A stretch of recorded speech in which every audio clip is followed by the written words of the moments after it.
សួស្តីប្រិយមិត្តទាំងអស់គ្នាសូមស្វាគមន៍មកកាន់ Channel ចំណេះដឹងប្រចាំថ្ងៃរបស់ Admin ហើយថ្ងៃនេះផងដែរ Admin នឹងលើកយកចំណេះដឹងខ្លីៗមកជម្រាបជូនដូចតទៅថ្ងៃនេះយើងនឹងមកទស្សនាអំពីសពាវវុធ Top 10 ចុងក្រោយភាគបញ្ចប់គឺអាវុធដែលខ្លាំងបំផុតនៅលើពិភពលោក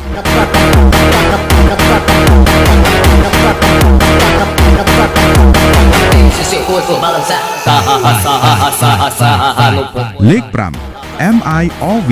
Missile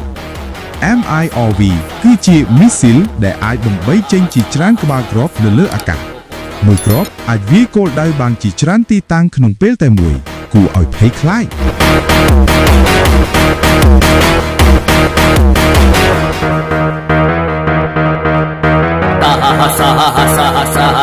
លេខ 4 ICBM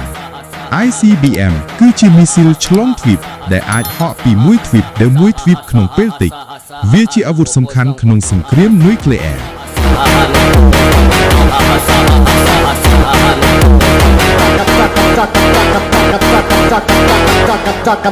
លេខ 3 នាវាមុជទឹកនុយក្លេអ៊ែរ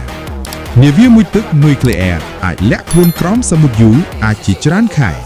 វាអាចបាញ់មីស៊ីលនុយក្លេអ៊ែរពីក្រោមទឹកដោយគ្មានអ្នកណាដឹងឡើយ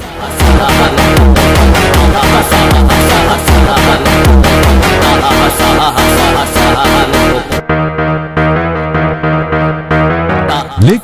2 សាប៊មគឺជាគ្រាប់បែកនុយក្លេអ៊ែរធំបំផុតដែលមនុស្សធ្លាក់សាកល្បងពេលផ្ទុះវាបង្កើតភ្លើងយក្សដ៏ធំសម្បើមនិងរលកបំផ្លាញអាចមើលឃើញពីចម្ងាយជាច្រើនរយគីឡូម៉ែត្រ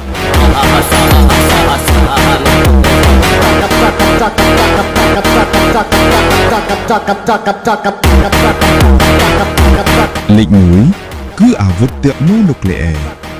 លេខ 1 គឺ Hydrogen Bomb អាវុធដែលខ្លាំងបំផុតក្នុងលោកវាមានកម្លាំងខ្លាំងជាងគ្រាប់បែកនុយក្លេអ៊ែរធម្មតាជាច្រើនដងហើយអាចបំផ្លាញទីក្រុងមួយទាំងមូលក្នុងពេលតែប៉ុន្មានវិនាទី